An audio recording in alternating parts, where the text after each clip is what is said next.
My counsel, the stars align for our destiny. The fleet is ready, my queen. We are united in purpose. My counsel,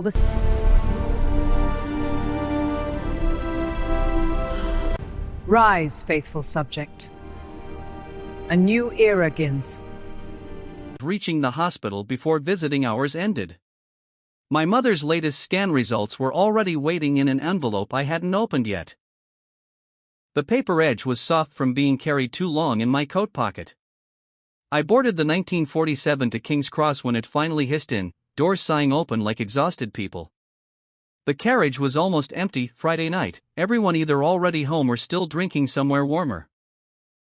I chose a table seat near the middle, dropped my sodden rucksack on the opposite chair, peeled off my coat, and sat facing forward so I could watch the dark smear of London slide past the window instead of thinking. 2 stops later she got on. I didn't recognize her at first. She wore a charcoal overcoat that looked expensive in the quiet way good tailoring looks expensive, no logos, just perfect lines, and a silk scarf the color of wet slate knotted loosely at her throat. Her hair was pulled back, damp from the rain, a few silver strands escaping near her temples. She carried nothing but a small black leather clutch and moved with the deliberate calm of someone who has never once in her life needed to hurry for a train. She scanned the carriage once, eyes passing over me without pause, then walked straight to my table and sat down opposite me. I blinked. There are moments when the brain simply refuses new information. This was one. I knew that face. Knew it the way you know a mountain range from geography lessons and postage stamps and every news broadcast since childhood, but the context was wrong. Wrong carriage, wrong hour, wrong soaked Friday in March. Queens do not sit opposite tired 32-year-olds carrying hospital envelopes and half a tuna sandwich they forgot to eat at lunch. She folded her hands on the table. No rings except a narrow gold band on the 4th finger of her left hand and a thin sapphire on the right pinky. Her nails were short, unpolished. Real. I opened my mouth. Closed it. The only sound was rain tapping the window like impatient fingers. She looked at me, really looked, and something in her expression softened, the smallest degree, the way ice cracks before it gives. Don't get up, she said quietly. Her voice was lower than I expected, almost contralto, worn smooth by decades of public sentences. I hadn't been about to stand anyway, my legs felt suddenly made of wet cement. She leaned forward just enough that the overhead light caught the faint lines at the corners of her eyes. Stay here. 3 words. Not a command. Not quite a request. Something in between a plea wrapped in royal grammar. I nodded once, dumbly. The train lurched forward. Lights outside blurred into long white streaks. Inside the carriage the fluorescent hum felt suddenly too loud. I should have said something polite and meaningless. Your Majesty, may I help you, is everything all right? But every rehearsed phrase died before it reached my tongue. Instead I heard myself whisper, are you, all right? Stupid question. Of course she wasn't. No one who looks like that, eyes shadowed, mouth set in a line that is held for hours, gets on a commuter train alone on a Friday night because everything is fine. She didn't answer immediately. She turned her head and watched the rain streak the glass for a long moment. Then, without looking back at me, she reached across the narrow table. Her hands settled over mine. It was cool. Not cold cool, the way marble stays cool in summer shade. Her fingers were long, surprisingly strong, and they closed around my knuckles as though she had done this gesture 1,000 times in private and never once in public. I stopped breathing. She still didn't look at me. She kept her gaze on the window, on the dark smear of trees and sodium lights rushing backward. I needed, she said, so softly I almost missed it over the clatter of wheels, to hold someone's hand. Just for a little while. Someone who doesn't expect anything back. My throat closed. I thought of my mother, small, stubborn, hooked to monitors that beeped like accusations. I thought of the envelope in my pocket that I still hadn't opened because opening it would make tomorrow real. I thought of how long it had been since anyone held my hand without an agenda. I turned my palm up. Slowly. Her fingers slid into the new space, threading through mine until our hands locked together, palm to palm, like two halves of something broken that had found each other again by accident. Neither of us spoke for 3 stations. At Finsbury Park, a group of teenagers boarded, loud, wet, laughing about something on someone's phone. They took the seats 3 rows behind us and didn't glance our way. The world kept turning, indifferent. She exhaled. A sound so small it might have been the train's brakes settling. "My husband is dying," she said. The sentence landed like a dropped stone in still water. Ripples moved outward through me, I felt them in my ribs, in the sudden tightness behind my eyes. I didn't say I'm sorry. Everyone says I'm sorry. It's automatic, meaningless.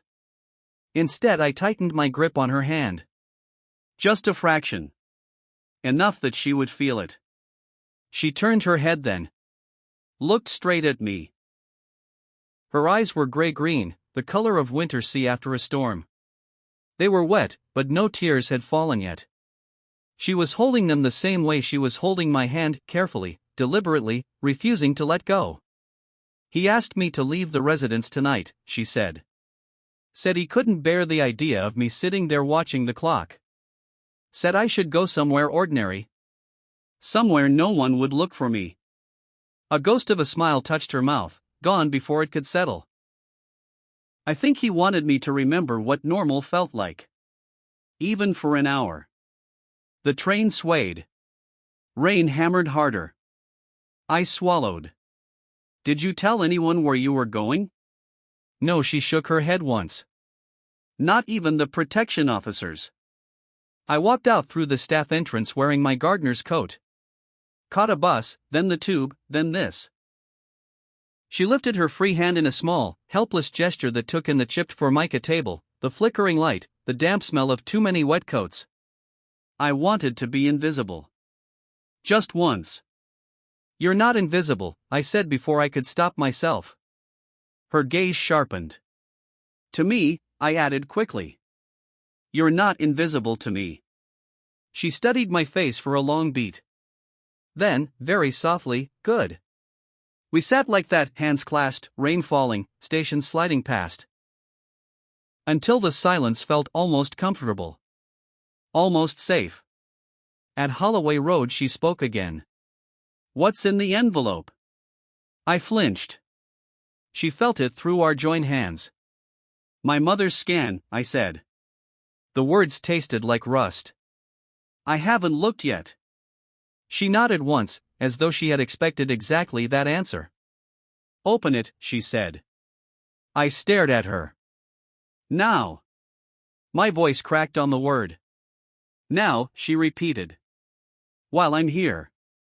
While someone is holding your hand." My free hand shook as I reached into my coat pocket. The envelope was damp, corners curled. I tore it open with my teeth, ridiculous, animal, and pulled out the single sheet of paper. I didn't read it at first. I just stared at the letterhead, at the consultant's neat signature at the bottom. She waited. No impatience. No pressure. Just quiet, steady presence. I forced my eyes down. The first line was enough. Stable disease. No new metastases.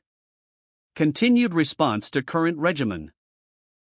I made a sound, half sob, half laugh, and the paper crumpled in my fist. She didn't ask what it said. She already knew from my face. Instead, she lifted our joined hands, turned them so my knuckles faced upward, and pressed her lips to them. Not a kiss exactly. A blessing. A thank you. A farewell already forming. The train began to slow for Caledonian Road. She released my hand. I felt the absence like a physical wound. She stood. Pulled her coat collar higher. Adjusted the scarf. "Thank you," she said. I couldn't speak. I just nodded, eyes burning. She paused in the aisle, looked down at me one last time.